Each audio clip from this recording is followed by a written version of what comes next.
4. Al salir al claustro por las mañanas, poco después de amanecer, la primera persona que veía Gabriel era don Antolín, el vara de plata. Este sacerdote ejercía autoridad a modo de gobernador de la catedral, pues a sus órdenes estaban los servidores laicos y bajo su inspección se hacían todos los trabajos de escasa importancia. Abajo, en el templo, vigilaba a sacristanes y acólitos, cuidando de que los canónigos y los beneficiados no pudieran quejarse de descuidos en el servicio. Arriba, en el claustro, velaba por el buen orden y las sanas costumbres de las familias, siendo, por la gracia del cardenal arzobispo, una especie de alcalde de aquel pequeño pueblo. Ocupaba la mejor habitación de las claverías. En las grandes fiestas marchaba al frente del cabildo con capa pluvial y un bastón de plata tan alto como él, que hacía retemblar las losas con sus golpes, y durante la misa mayor y el coro de la tarde rondaba por las naves para evitar las irreverencias de los devotos y las distracciones de los empleados. A las 8 de la noche en invierno y a las 9 en verano cerraba la escalera del claustro alto, guardábase la llave en el bolsillo y toda la población quedaba aislada de la ciudad. Si de tarde en tarde se sentía alguien enfermo durante la noche, era preciso despertar a don Antolín. Y hundiendo la mano en las profundidades de la sotana, se dignaba restablecer con su llave la comunicación con el mundo. Tenía cerca de 60 años. Era pequeño y enjuto. La edad apenas se había encanecido un poco sus cabellos, cortados al rape. La frente la tenía espaciosa y cuadrada, sin la más leve curva, como una chapa de hueso con dos aristas a los lados, que se marcaban bajo el gorro de seda que usaba en invierno. Las facciones estiradas, sin una arruga, sin un estremecimiento que delatase emoción. La mandíbula estrecha y aguda como hierro de lanza, y los ojos tan inexpresivos e inmóviles como el rostro, pero con una fijeza fría que desconcertaba. Gabriel le había conocido en su niñez. Era, según su expresión, un soldado raso de la iglesia, que en fuerza de años y servicios había llegado a sargento, para no pasar de ahí. Cuando Luna entró en el seminario, don Antolín acababa de ordenarse de sacerdote, después de pasar su vida en la sacristía de la Primada, donde había comenzado de monaguillo. Por su fe absoluta e irracional, por su adhesión inquebrantable a la iglesia, le habían sacado adelante en la carrera los señores del seminario, a pesar de su ignorancia. Era un hijo del terruño. Había nacido en una aldea de los montes de Toledo. La iglesia primada era para él la segunda casa de Dios, después de San Pedro de Roma, y las ciencias eclesiásticas un haz de rayos de la divina sabiduría que le cegaban, adorándolos con el respeto profundo del ignorante. Tenía la santa y firme incultura tan apreciada por la iglesia en otros siglos. Gabriel estaba seguro de que, a nacer el vara de plata en la buena época del catolicismo, hubiese llegado a santo al dedicarse a la vida espiritual, o habría desempeñado un excelente papel en la Inquisición al intervenir en la religiosidad militante. Venido al mundo en la mala época, cuando flaquea la fe y la iglesia no puede imponerse por la violencia, el buen don Antolín había quedado obscurecido en la baja administración de la catedral, ayudando al canónigo obrero en la partición y señalamiento de las pesetas que el Estado daba a la primada, dedicando una larga meditación a cada puñado de céntimos, y esforzándose porque la Santa Casa, como las familias arruinadas, conservase su buen exterior, sin revelar la miseria. Le habían prometido varias veces una capellanía de monjas, pero él era de los fieles a la catedral, de los enamorados de la gran solitaria. Le enorgullecía la confianza que el señor arzobispo tenía puesta en él, la amistosa franqueza con que le hablaban canónigos y beneficiados y sus conciliábulos administrativos con el obrero y el tesorero. Por esto no podía evitar cierto gesto de superioridad desdeñosa cuando, revestido de la capa pluvial y empuñando la vara de plata, se acercaban a hablarle los curas de los pueblos de paso por la primada. Sus vicios eran puramente de eclesiástico. Ahorraba en secreto, con esa avaricia fría y dominadora de la gente de iglesia en todos los tiempos. Su bonete mugriento era siempre de algún canónigo que lo desechaba por viejo. Su sotana de un negro verdoso y sus zapatos habían sido antes de algún beneficiado. En las claverías se hablaba en voz baja del dinero guardado por don Antolín, de sus ahorros, que dedicaba a la usura. Préstamos que nunca iban más allá de 2 o 3 duros a los pobres servidores del templo agobiados por la miseria, y que recobraba con creces cuando a principios de mes pagaba el canónigo obrero. En él, la avaricia y la usura iban unidas a la más absoluta probidad para los intereses de la iglesia. Perseguía encarnizadamente la menor sisa en la sacristía, y entregaba sus cuentas al cabildo con una minuciosidad que fastidiaba al obrero. A cada cual lo suyo. La iglesia era pobre, y resultaba un pecado digno del infierno privarla de un solo ochavo. Él, como buen servidor de Dios, era pobre también, y no creía faltarle sacando cierto producto al dinero que había podido reunir en fuerza de contraerse, con dolorosas privaciones, dentro de su miseria. Vivía con él su sobrina Mariquita, una fea, de facciones hombrunas y frescas carnes, venida de las montañas para cuidar al tío, de cuya riqueza y poder en la primada se hacían lenguas en la aldea parientes y amigos. En las claverías llevaba a maltraer a todas las mujeres, abusando de la autoridad absoluta de don Antolín. Las más tímidas formaban en torno de ella a modo de aduladora corte, para traerse su protección, limpiándola la casa o haciendo la cocina, mientras Mariquita, vestida de hábito y cuidadosamente peinada, único lujo que le permitía su tío, salía al claustro con la esperanza de que subiese algún cadete o se fijasen en ella los forasteros que iban a la torre o a la sala de los gigantones. Ponía los ojos tiernos a todos los hombres. Ella, tan áspera e imperiosa con las mujeres, sonreía a cuantos solteros vivían en las claverías. El Tato era gran amigo suyo. Le buscaba cuando su tío estaba ausente, riendo sus gracias de aprendiz de torero. Gabriel, con su aspecto enfermizo, su misterioso ensimismamiento y la historia confusa de sus grandes viajes por el mundo, no le inspiraba menos interés. Hasta hablaba con marcada deferencia al viejo vara de palo, por ser hombre y estar viudo.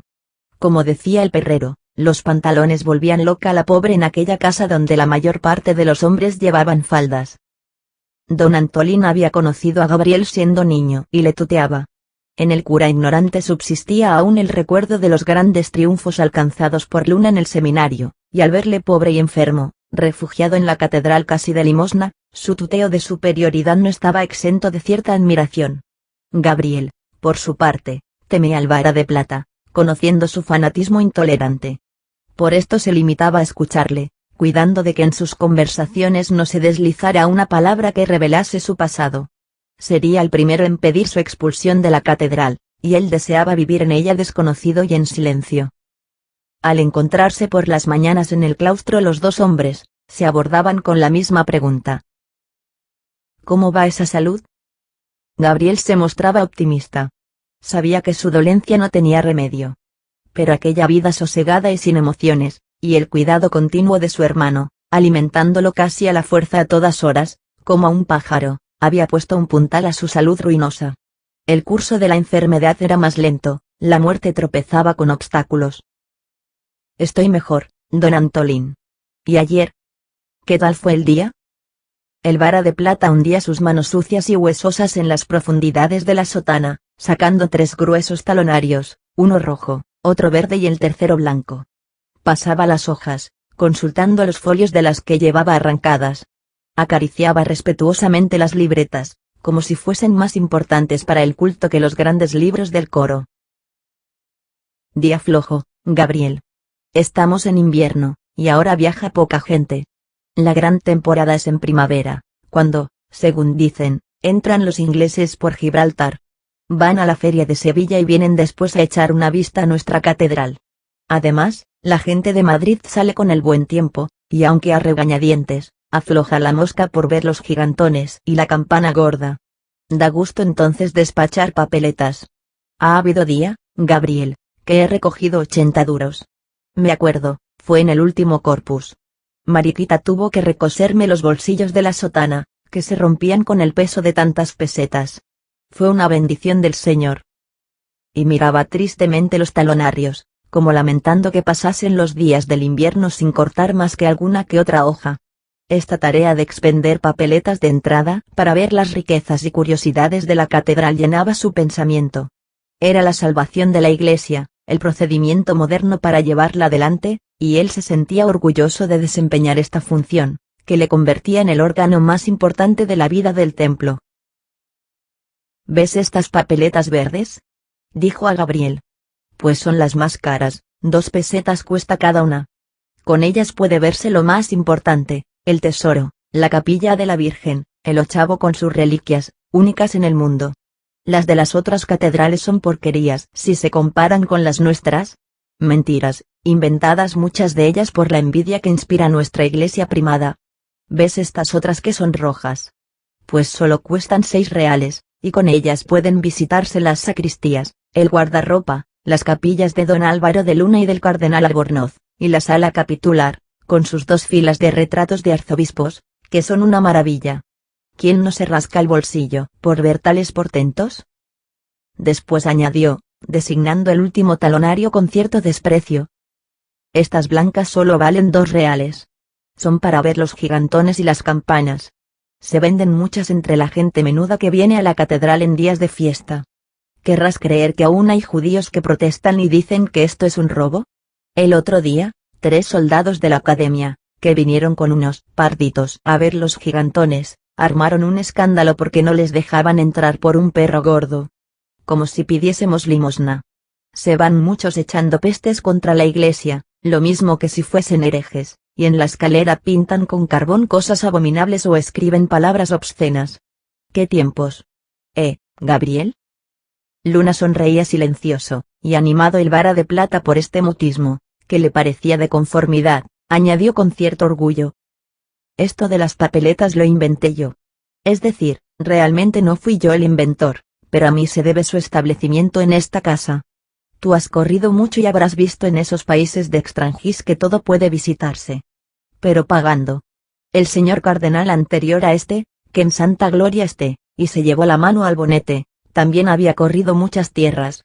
Un moderno, que, a vivir más tiempo, hubiese acabado por poner luz eléctrica en las naves de la catedral.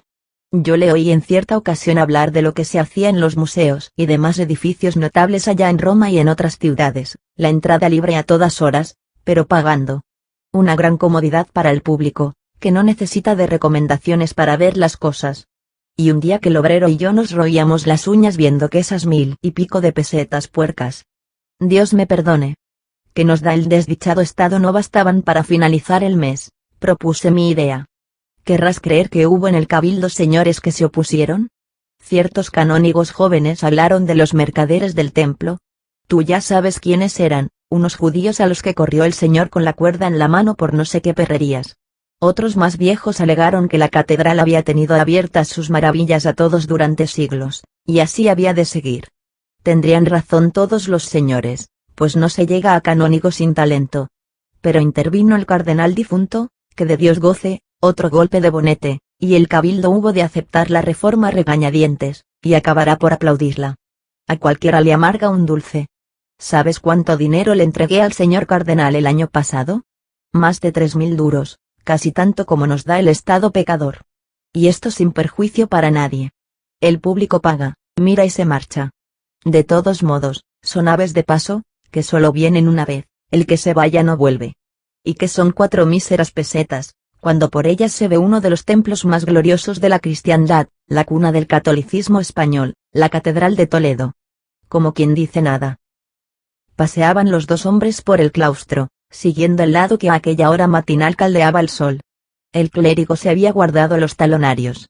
Sus ojos se fijaban en Gabriel, que quería del caso sonreír de un modo enigmático que don Antolín tomaba por una afirmación. Esto le animó a continuar en sus confidencias. Ay, Gabriel. No creas que cumplo sin trabajo mis pesados deberes. El cardenal confía en mí, el cabildo me distingue con su afecto, el obrero no tiene otra esperanza que mi auxilio. Gracias a las papeletas puede ir tirando la catedral y conservar su antiguo aspecto de grandeza, para que venga el público a admirarla. Somos más pobres que las ratas. Y gracias que nos quedan para remediarnos algunas migajas de nuestro pasado. Si el viento o el granizo rompen una vidriera de las naves, podemos echar mano de los vidrios sobrantes que nos dejaron los señores obreros de otros siglos. Ay, señor, Dios mío. Y pensar que hubo una época en que el cabildo mantenía a sus expensas, dentro del templo, talleres de pintores de vidrio, de plomeros y qué sé yo cuántos más, pudiendo hacer grandes obras sin buscar auxilio fuera de casa.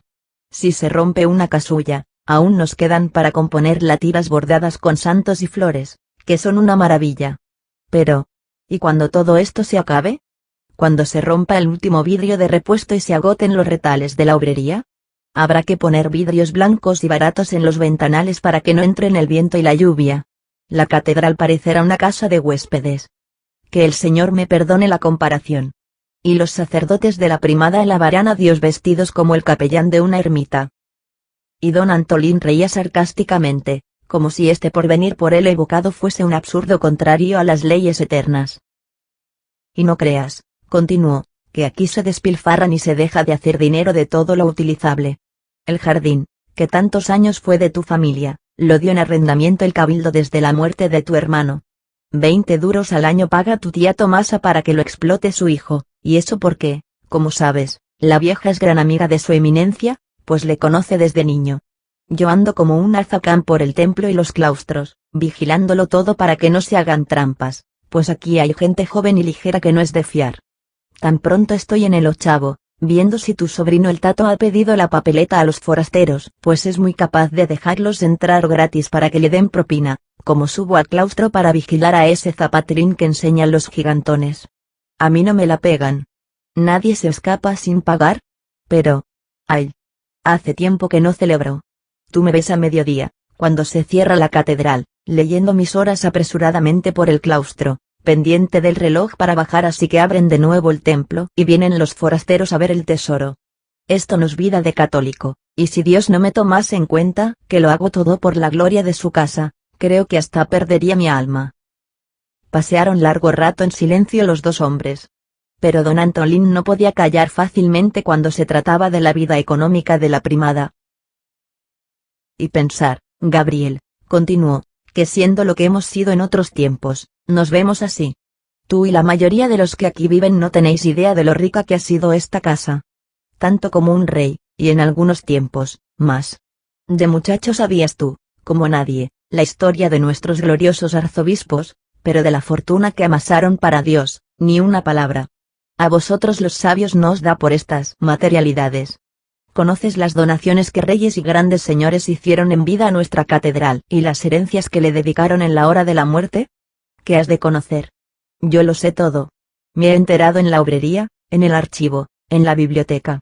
Cada uno a lo que le interesa, y yo, que con el señor obrero he rabiado más de una vez ante los apuros de la casa, me consuelo pensando en lo que tuvo cuando aún no habíamos nacido. Hemos sido muy ricos, Gabriel, pero muy ricos. El arzobispo de Toledo podía colocarse en la mitra una corona o dos, y no digo 3 porque pienso en el sumo pontífice. Primero, la escritura de dotación a la catedral hecha por el rey Alfonso VI a raíz de haber conquistado Toledo. La hicieron en una ermita, después de elegido el obispo don Bernardo, y yo la he visto con mis pecadores ojos en el archivo, un pergamino con letras góticas, que figura a la cabeza de los privilegios de esta santa iglesia. El buen rey da a la catedral 9 villas, y si quisiera te podría citar los nombres, varios molinos y un sinnúmero de viñas, casas y tiendas en la ciudad, y termina diciendo, con su largueza de caballero cristiano, esto, pues, de tal manera lo doy, y concedo a esta santa iglesia y a ti, Bernardo, arzobispo, por libre y perfecta donación, que por homicidio ni por otra alguna calumnia en ningún tiempo se pierdan. Amén. Después, don Alfonso VII nos da 8 pueblos al otro lado del Guadalquivir, varios hornos, 2 castillos, las salinas de Belinchón y el diezmo de toda la moneda que se labrase en Toledo, para el vestuario de los prebendados. El 8avo del mismo nombre suelta sobre la catedral otra lluvia de donaciones, ciudades, aldeas y molinos, y Illescas es nuestra, y una gran parte de Esquivias, así como la apoteca de Talavera. Después viene el batallador prelado don Rodrigo, que conquista a los moros mucha tierra.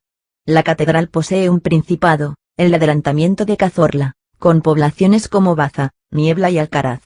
Y dejando a los reyes. No hay poco que decir de los grandes señores, nobles como príncipes, que mostraron su generosidad con la iglesia primada. Don López de Haro, señor de Vizcaya, no contento con costear la construcción del templo desde la puerta de los escribanos hasta el coro, nos regala la villa de Alcubilete, con sus molinos y pesquerías, y deja dotación para que en el coro, al rezarse las completas, arda esa vela que llaman la Preciosa, y que se coloca en el águila de bronce del gran atril. Don Alfonso Teilo de Meneses nos da 4 castillos en las riberas del Guadiana, y como él, otros grandes señores nos conceden diezmos, derechos de peaje y qué sé yo cuántas riquezas más. Hemos sido poderosos, Gabriel. El territorio de esta diócesis era más grande que un principado. La catedral tenía propiedades en la tierra, en el aire y en el mar. Nuestros dominios se extendían por toda la nación, de punta a punta, y no había provincia donde no poseyésemos algo. Todo contribuía a la gloria del Señor y a la decencia y bienestar de sus ministros. Todo pagaba a la catedral, el pan al cocerse en el horno, el pez al caer en la red, el trigo al pasar por la muela, la moneda al saltar del troquel, el viandante al seguir su camino. Los rústicos, que entonces no pagaban contribuciones e impuestos, servían a su rey, y salvaban la propia alma dándonos la mejor gavilla de cada 10, con lo cual los graneros de la iglesia primada eran insuficientes para contener tanta abundancia. ¿Qué tiempos aquellos? Había fe, Gabriel, y la fe es lo principal en la vida. Sin fe no hay virtud, ni decencia. Ni nada. Se detuvo un momento, jadeante por su discurso, echando el aliento a la cara de Luna. El clérigo estaba tan impregnado del ambiente de la catedral, que en su cuerpo parecían resumirse todos los olores del templo, su sotana tenía el perfume mohoso de la piedra vieja y las rejas herrumbrosas. Por su boca parecían respirar los canalones y las gárgolas la rancia humedad de los desvanes. Con la rápida evocación de las riquezas pasadas, enardecíase don Antolín hasta indignarse. Y habiendo sido tan ricos, Gabriel, hoy nos vemos en la miseria, y yo, hijo mío, un sacerdote del Señor, tengo que ir de un lado a otro con estas papeletas para que vivamos todos, como si fuese un revendedor de entradas de toros, como si la casa de Dios fuera un teatro, teniendo que aguantar a extranjeros herejes que entran sin santiguarse, mirándolo todo con gemelos. Y yo debo sonreírles, porque pagan y nos proporcionan los postres para el triste cocido. Carape. Jesús me valga. Iba a decir una barbaridad. Y don Antolín siguió lanzando indignadas lamentaciones, hasta que al pasar frente a la puerta de su casa asomó Mariquita el abultado y feo rostro. Tío, basta de paseo. Se enfría el chocolate. Aun después de desaparecer el sacerdote dentro de su casa, siguió la sobrina sonriendo amablemente a Luna. ¿Usted gusta, don Gabriel? Con sus ojos audaces de loba hambrienta invitaba a Luna a entrar. Le gustaba el porte aseñorado, como ella decía, de aquel hombre, la soltura que le daba su antiguo trato con el mundo. Además, sobre su imaginación de mujer ejercía cierto encanto el misterioso pasado de Gabriel, su altivez silenciosa, la vaga fama de sus aventuras y aquella sonrisa un tanto compasiva y desdeñosa con que escuchaba a las gentes del claustro alto. Se retiró la insinuante Mariquita y siguió Gabriel sus paseos por el claustro, después de apurar el jarrito de leche que todas las mañanas le subía su hermano. A las 8 salía don Luis, el maestro de capilla, siempre con el manteo terciado teatralmente y el sombrero de teja echado atrás como una aureola sobre su enorme cabeza. Tarareaba con aire distraído, agitado perpetuamente por su nerviosa movilidad. Preguntaba con alarma si habían tocado ya a coro, asustado por las amenazas de multa a causa de su retraso. Gabriel sentíase atraído por este artista eclesiástico que vegetaba despreciado en las últimas capas de la iglesia, pensando más en la música que en el dogma. Por las tardes subía Gabriel al camaranchón que habitaba el maestro de capilla en el piso superior de la casa de los Luna. La habitación contenía toda la fortuna del artista, una cama de hierro, que era aún la del seminario, un armonium, 2 bustos de yeso de Beethoven y Mozart y un montón enorme de paquetes de música, de partituras encuadernadas, de hojas sueltas de papel pautado, pero tan grande, tan revuelto y confuso, que con frecuencia se desplomaba, invadiendo con blanco aleteo hasta los últimos rincones. En esto se le van los cuartos, decía el vara de palo con acento de bondadosa reconvención. Nunca tendrá un céntimo. Apenas coge la paga. A pedir más papelotes a Madrid. Más le valdría, don Luis, comprarse un sombrero nuevo, aunque fuese modestito, para que los señores del coro no se burlasen de la cobertura que lleva en la cabeza. En las tardes de invierno, después del coro, el músico y Gabriel se refugiaban en aquella habitación. Los canónigos, huyendo del viento frío o de la lluvia, daban su paseo diario por las galerías del claustro alto, con el afán de no privarse de este ejercicio a que estaba acostumbrada su metódica existencia. El agua del cielo golpeaba los vidrios de la ventana del camaranchón. A la claridad triste y gris de la tarde hojeaba el maestro los cuadernos o hacía correr sus manos sobre el armonium, conversando con Gabriel, que se sentaba en la cama. Enardecíase el músico hablando de sus adoraciones artísticas. En mitad de una peroración entusiasta callaba, inclinándose ante el armonium, y las melodías del instrumento llenaban el cuarto, descendiendo por la escalera hasta llegar a los paseantes del claustro, como un eco lejano. De repente, cesaba de tocar en el pasaje más interesante y reanudaba su charla, como temiendo que en su continua distracción se le evaporasen las ideas. El silencioso Luna era el único auditorio que había encontrado en la catedral, el primero que le escuchaba largas horas sin burlarse ni tenerlo por loco. Antes bien, mostraba con sus breves interrupciones y preguntas el gusto con que le oía. El final de la conversación todas las tardes era el mismo: la grandeza de Beethoven, ídolo del sacerdote artista. Le he amado toda mi vida, decía el maestro de capilla. A mí me educó un fraile Jerónimo, un exclaustrado viejo, que, después de abandonar el convento, corrió algo de mundo como profesor de violoncelo. Los Jerónimos fueron los grandes músicos de la iglesia. Usted no sabrá esto. Yo tampoco lo sabría si poco después de nacer no me hubiese tomado bajo su protección aquel santo hombre, que fue para mí un verdadero padre. Parece que cada orden religiosa se dedicaba en sus buenos tiempos a una especialidad. Unos, creo que los benedictinos, anotaban libros viejos, otros fabricaban licores para las damas, los demás allá tenían unas manos de oro para jaulas de pájaros, y los Jerónimos estudiaban 7 años de música, dedicándose cada uno al instrumento de su preferencia. A ellos se debe que se conservara en las iglesias de España un poquito nada más, de buen gusto musical. Y que orquestas, según me contaba mi padrino, formaban los Jerónimos en sus conventos. Para las señoras era una gloria ir los domingos por la tarde al locutorio, donde encontraban a los buenos padres, cada uno de los cuales resultaba un profesorazo instrumentista. Eran los únicos conciertos de aquella época. Con la pitanza asegurada, sin tener que preocuparse de casa ni vestido y teniendo el amor al arte por toda obligación, figúrese usted, Gabriel, qué musicotes podrían salir. Por eso, cuando echaron a los frailes de sus conventos, los Jerónimos no salieron mal librados. Nada de mendigar misas por las iglesias ni vivir de gorra con las familias devotas. Tenían para ganarse el pan un arte estudiado concienzudamente, y se colocaron enseguida en las catedrales, como organistas y maestros de capilla. Los cabildos se los disputaban. Algunos fueron más audaces, y ganosos de ver de cerca aquel mundo musical que se les aparecía dentro de sus conventos como un paraíso fantástico, entraron en las orquestas de los teatros, viajaron, hicieron sus calaveradas allá por Italia, transformándose de tal modo, que ni en 100 años los hubiera reconocido su antiguo prior. Uno de estos fue mi padrino. ¡Qué hombre! Era un buen cristiano, pero de tal modo se había entregado a la música, que en él quedaba muy poco del antiguo fraile. Cuando le anunciaban que pronto se restablecerían los conventos, levantaba los hombros con indiferencia. Le interesaba más una sonata nueva. Pues bien, Gabriel, aquel hombre tenía frases que han quedado en mi memoria para siempre. Un día, siendo yo niño, me llevó en Madrid a una reunión de músicos amigos que ejecutaban para ellos solos el famoso Septimino. ¿Lo conoce usted? La obra más fresca y más graciosa de Beethoven. Recuerdo a mi padrino saliendo de la audición ensimismado, con la cabeza baja, tirando de mí, que apenas podía seguir sus grandes zancadas. Cuando llegamos a casa, me miró fijamente, como si yo fuese una persona mayor.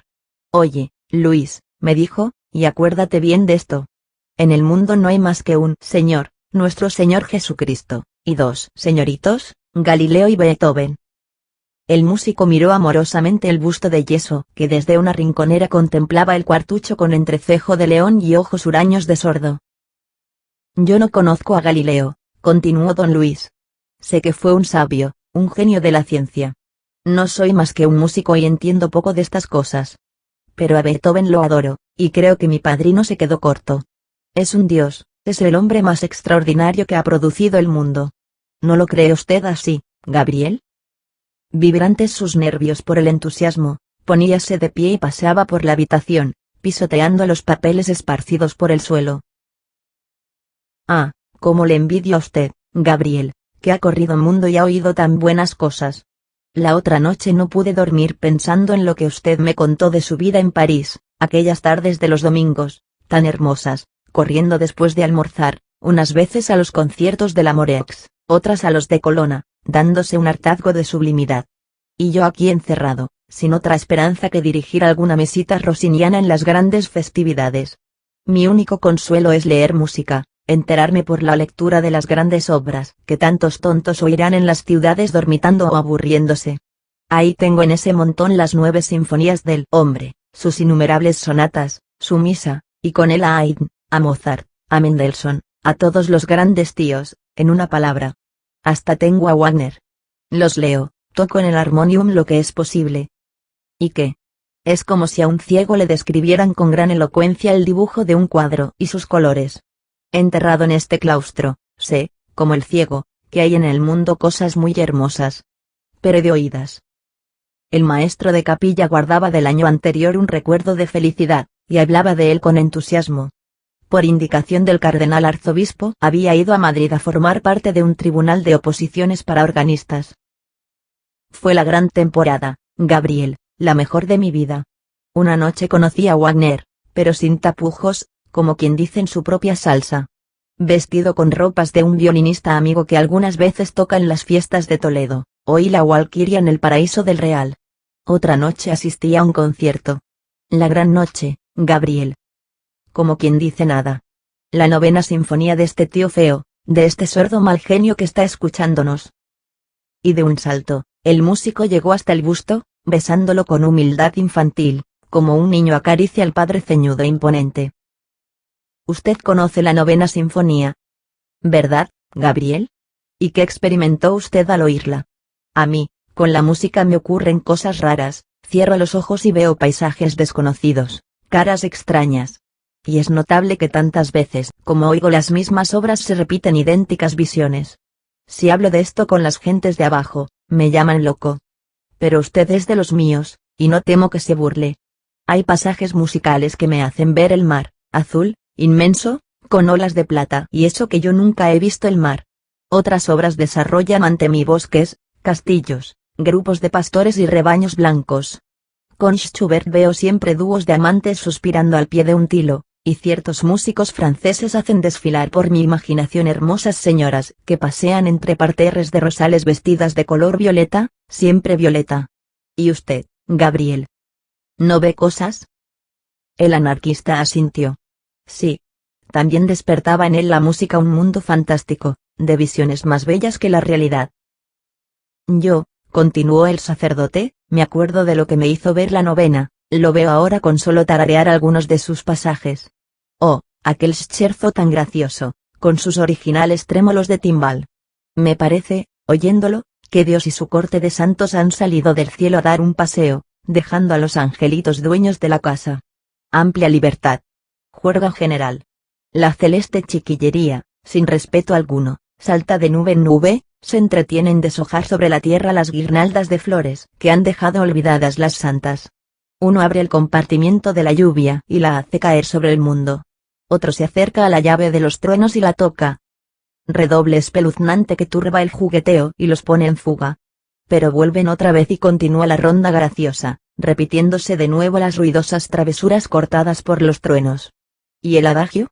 ¿Qué me dice usted de él? ¿Conoce algo más dulce, más amoroso y de tan divina serenidad? Los seres humanos no llegarán a hablar así por más progresos que hagan. Juntos todos los amantes famosos, no encontrarían las inflexiones de ternura de aquellos instrumentos que parecen acariciarse. Oyéndolo, pensaba en esos techos pintados al fresco con figuras mitológicas. Veía desnudeces, carnes jugosas de suaves curvas, algo así como Apolo y Venus requebrándose sobre un montón de nubes de color de rosa a la luz de oro del amanecer. Capellán, que se cae usted, dijo Gabriel. Eso no es muy cristiano. Pero es artístico, dijo con sencillez el músico. Yo me ocupo poco de religión. Creo lo que me enseñaron, y no me tomo el trabajo de averiguar más. Solo me preocupa la música, que alguien ha dicho que será la religión del porvenir, la manifestación más pura del ideal. Todo lo que es hermoso me gusta y creo en ello como en una obra de Dios. Creo en Dios y en Beethoven, como dijo su discípulo. Además, ¿qué religión tiene la grandeza de la música? ¿Conoce usted el último cuarteto que escribió Beethoven? Se sentía morir, y al borde de la partitura escribió esta pregunta aterradora. ¿Es preciso? Y más abajo añadió, sí. Es preciso, es preciso. Era necesario morir, siendo un genio, abandonar la vida cuando aún llevaba en la cabeza tantas sublimidades, pagar el tributo a la renovación humana, sin consideración a su majestad de semidios. Y entonces escribió este lamento, esta despedida a la vida, cuya grandeza no puede ser igualada por ningún canto, por ninguna palabra de la religión. El músico se sentó ante el armonium, y durante largo rato hizo sonar el último lamento del genio, su queja dolorosa al transponer el umbral de la vida, no desesperada y temblona por el miedo a lo desconocido, sino de una melancolía varonil, que se sumerge en la eterna sombra con la confianza de que la nada roerá inútilmente su gloria. Estas tardes de comunión artística en aquel rincón de la catedral adormecida ligaban a los dos hombres con un afecto creciente. El músico hablaba, hojeaba cantando sus partituras, o hacía sonar el armonium. El revolucionario le escuchaba silencioso, sin interrumpir a su amigo más que con la tos de su pecho enfermo. Eran tardes de dulce tristeza, en las que se compenetraban aquellos dos hombres, el uno, soñando con salir de la cárcel de piedra de la catedral para ver el mundo. El otro, de regreso de la vida, herido y desalentado, contento del obscuro reposo de la hermosa ruina y guardando con prudente silencio el secreto de su pasado. El arte brillaba para ellos como un rayo de sol en el ambiente gris y monótono de la catedral. Al encontrarse en el claustro por las mañanas, el diálogo era siempre parecido entre los dos amigos. A la tarde. Decía misteriosamente el maestro de capilla. Tengo papeles frescos. Vamos a paladear una novedad que me traerán hoy. Además, escribí anoche una cosita. Y el anarquista contestaba afirmativamente, contento de servir en cierto modo de entretenimiento a aquel paria del arte, que veía en él su único auditorio y le agasajaba para retenerlo. Mientras duraban los oficios divinos, Gabriel paseaba solo por el claustro. Todos los hombres estaban en la catedral, excepto el zapatero que enseñaba los gigantones. Cansado de la charla de las mujeres asomadas a las puertas de las claverías, subía a la habitación del campanero, su antiguo camarada de armas, o descendía al jardín por la monumental escalera de Tenorio cuando estaba abierta o por el arco del arzobispo atravesando la calle. Gustábale pasar una hora entre los árboles. Encontraba en el jardín iguales recuerdos de su familia que en la habitación de arriba. Fatigado, además, de tropezar siempre en sus paseos con muros de piedra que le recordaban la cárcel, necesitaba la movilidad de la vegetación acariciada por el viento, forjándose la ilusión de que vivía libre en plena campiña. En el cenador, donde había visto a su padre en otra época, casi inmóvil por la vejez, voceando a su hijo mayor, que acogía resignado todas sus indicaciones, encontraba ahora a la tía Tomasa haciendo calceta y siguiendo con ojos vigilantes el trabajo de un mocetón que había tomado a su servicio. La tía de Gabriel era la persona más importante de las claverías. Su palabra valía tanto como la de don Antolín. El vara de plata la temía, inclinándose ante la poderosa protección que todos adivinaban detrás de la pobre mujer. En los tiempos que su padre, abuelo materno de Gabriel, era sacristán de la catedral, ejercía las funciones de monaguillo un chicuelo, sobrino de cierto beneficiado que acabó por costearle la carrera en el seminario. El monaguillo de medio siglo antes era ahora príncipe de la iglesia y cardenal arzobispo de Toledo. La vieja Tomasa y él se habían conocido de niños, peleándose en el claustro alto por la posesión de una estampita o haciendo jugarretas a los mendigos que ocupaban la puerta del mollete. El imponente don Sebastián, que hacía temblar con una mirada al cabildo y a todos los curas de la diócesis, mostrábase alegre, fraternal y confianzudo cuando de tarde en tarde veía a Tomasa. Era el único recuerdo vivo que quedaba de su infancia en la catedral.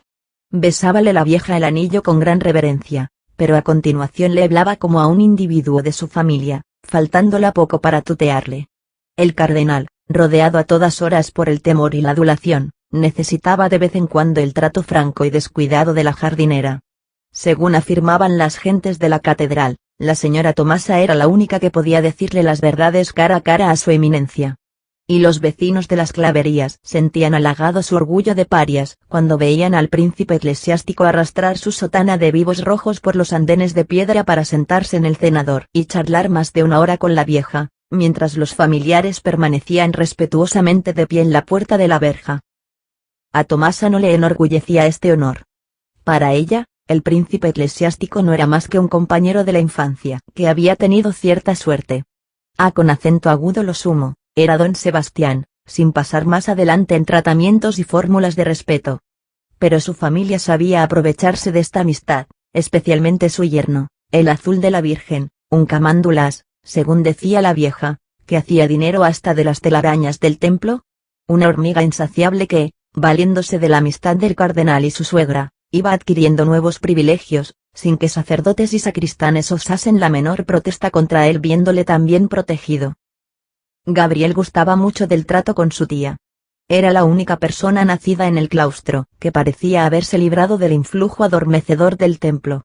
Amaba la catedral como su casa solariega, pero no parecían imponerle gran respeto los santos de las capillas ni las dignidades humanas que se sentaban en el coro. Reía con la alegría de una vejez sana y plácida. Sus 60 años, como ella afirmaba, estaban limpios de todo daño al semejante. Su lenguaje era algo irrespetuoso y libre, como de mujer que ha visto mucho y no cree en las majestades humanas ni en las virtudes inexpugnables. El fondo de su carácter era la tolerancia, la compasión para todos los defectos, pero se indignaba contra los que pretendían ocultarlos. Todos son hombres, Gabriel, decía su sobrino, hablando de los señores de la catedral. Don Sebastián es hombre también. Todos pecadores, y con mucho que responder ante Dios. No pueden ser de otra manera, y yo los excuso. Pero créeme, sobrino. Muchas veces me dan ganas de reír cuando veo a la gente arrodillada ante ellos. Yo creo en la Virgen del Sagrario y un poquito en Dios. Pero en esos señores, si los conocieran como yo. Pero, en fin, todos hemos de vivir, y lo malo no es tener defectos, sino ocultarlos, hacer la comedia como el sinvergüenza de mi yerno, que ahí donde lo ves, grandote como un castillo, se da golpes de pecho, besa el suelo lo mismo que las beatas, está deseando mi muerte, creyendo que guardo algo en mi arcón, y quita lo que puede del cepillo de la Virgen, y roba las velas y hace trampas en el cobro de las misas, y ya estaría en la calle si no fuese por mí, que pienso en mi hija, siempre enferma, y en los pobrecitos de mis nietos. Cuando Gabriel bajaba a verla en el jardín, le recibía con el mismo saludo. Hola, esta antigua. Hoy tienes mejor cara. Te vas apañando. Parece que tu hermano te sacará adelante con tantos cuidados. Luego venía la comparación entre su vejez sana y vigorosa y aquella juventud arruinada que se defendía tenazmente de la muerte. Aquí ves mis 60 años, ni una enfermedad en toda mi vida. Verano e invierno, nunca oigo las 4 en la cama. Tengo la dentadura completa y como lo mismo que cuando don Sebastián venía con su sotana roja de monago a quererme quitar una parte del almuerzo. Vosotros los Luna siempre habéis sido flojuchos. Tu padre, antes de llegar a mi edad, no podía menearse y se quejaba del reuma y de la humedad de este jardín. En él estoy yo, y nada, me encuentro lo mismo que cuando no bajaba de las claverías. Nosotros los Villalpando somos de hierro, por algo descendemos de aquel famoso Villalpando que hizo la reja del altar mayor y la custodia y un sinnúmero de maravillas. Debía ser un gigantón, a juzgar por la facilidad con que retorcía y moldeaba toda clase de metales. La ruina física de Gabriel despertaba en ella honda conmiseración, evocando al mismo tiempo maliciosas suposiciones. Lo que te habrás divertido por esos mundos. Sobrino? Para ti, la guerra fue una perdición. Ahora estarías en tu silla del coro, y quién sabe si llegarías a ser otro don Sebastián. La verdad es que él, de muchacho, dio menos que hablar que tú en el seminario, y no era un prodigio de sabiduría. Pero viste mundo, le tomaste el gusto a esos países donde dicen que hay unas señoronas muy guapas, con cada sombrero como un quitasol. Tú estás hecho ahora un mamarracho de feo, pero antes eras guapo. Te lo digo yo, que soy tu tía, y, claro, así has vuelto de enfermo y desmirriao. Has vivido muy aprisa. A saber qué cosas habrás hecho por el mundo, camastrón. Y tu pobre madre que te criaba para santo. Buena santidad nos dé Dios. No me lo niegues, no te hagas el bueno, las mentiras me enfadan. Te has divertido, y has hecho bien. Has cogido por los pelos todas las ocasiones. Lo malo es cómo te has quedado, cómo has vuelto por aquí, que da lástima verte. He conocido a muchos como tú. Yo no sé qué tienen las gentes de iglesia, qué espíritu malo llevan dentro, que cuando se echan a la vida es para no parar, y arden sin prudencia alguna hasta que no queda ni el cabo. Como tú han pasado muchos por el seminario. Una mañana, Gabriel hizo a su tía una pregunta que llevaba preparada mucho tiempo sin osar formularla. Quería saber qué era de su sobrina Sagrario y lo que había ocurrido en casa de su hermano. Usted que es tan buena, tía, usted me lo dirá. Todos parece que teman hablar de eso. Hasta mi sobrino el Tato, que es tan parlanchín y despelleja a todos los de las claverías, calla cuando le pregunto algo. ¿Qué ocurrió, tía? Se ensombreció el rostro de la vieja. Una gran desgracia, hijo. Lo que nunca se había visto en el claustro alto. Las locuras del mundo entraron en la catedral, y fueron a hacer nido justamente en la casa más honrada, más antigua y más respetable de las claverías. Todos somos buenos. Al fin, gentes que no hemos visto el mundo ni por un agujero y vivimos aquí como en conserva. Pero los Luna habéis sido de lo bueno lo mejor. Y no digamos de los Villalpando, que os vienen a la zaga. Ay, si tu madre levantase la cabeza. Si tu padre viviera. Yo a quien doy toda la culpa es a tu hermano, por buenazo, por simple, por esa maldita manía de todos los padres, que desafían el peligro con la esperanza de colocar bien a las hijas. Pero, ¿cómo fue, tía? ¿Qué pasó entre mi sobrina y el cadete?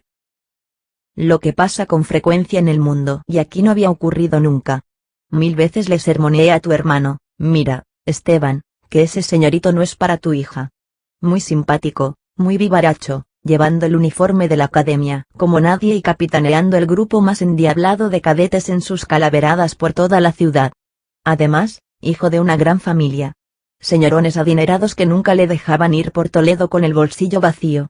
Y ella, la pobre sagrario, bobita de amor, chalada por su cadete, orgullosa cuando paseaba los domingos por Zocodover o el Miradero entre su madre y aquel novio tan apuesto que le envidiaban las señoritas de la ciudad. La hermosura de tu sobrina hacía hablar a todo Toledo. Las del colegio de doncellas nobles la apodaban por envidia la sacristana de la catedral. Pero ella, la pobrecita, solo vivía para su cadete, y parecía querer bebérselo con sus ojazos azules. El bestia de tu hermano lo dejaba entrar en su casa, muy orgulloso del honor que hacía a la familia. Ya sabes, Gabriel, la eterna ceguera de ciertos toledanos de medio pelo, que aceptan como una gloria el noviazgo del cadete con la niña, a pesar de que son rarísimos los casos en que estos amores llegan al matrimonio. Aquí no hay mujer que posea un mediano palmito y se escape de haber tenido su miaja de encariñamiento por unos pantalones colorados. Hasta yo misma recuerdo que de chica me atusaba el pelo y me estiraba la falda cuando oía arrastrar un sable por las losas del claustro. Es una ceguera que pasa de madres a hijas, y eso que ellos, los malditos, tienen sus primas o sus novias allá en su tierra, y a ellas vuelven así que salen de la academia. Bueno, tía. Pero, ¿en qué paró lo de mi sobrina?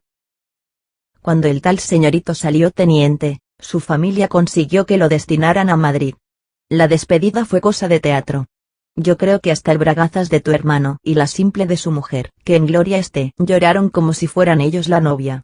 Los muchachos se cogían las dos manos, y así se estaban las horas, mirándose en los ojos como si quisieran comerse. Él estaba más tranquilo, prometía venir todos los domingos, escribir todos los días. Al principio así lo hizo. Pero después pasaron las semanas sin viaje y el cartero subió con menos frecuencia a las claverías, hasta que llegó a no subir. Se acabó, el señorito teniente tenía en Madrid otras ocupaciones. Tu pobre sobrina se puso perdida, se desvanecieron los colores de su cara. Ya no era aquel albaricoque fresquito, de piel fina, que daba ganas de morderlo. Lloraba por los rincones como una Magdalena. Y un día, la muy loca, voló.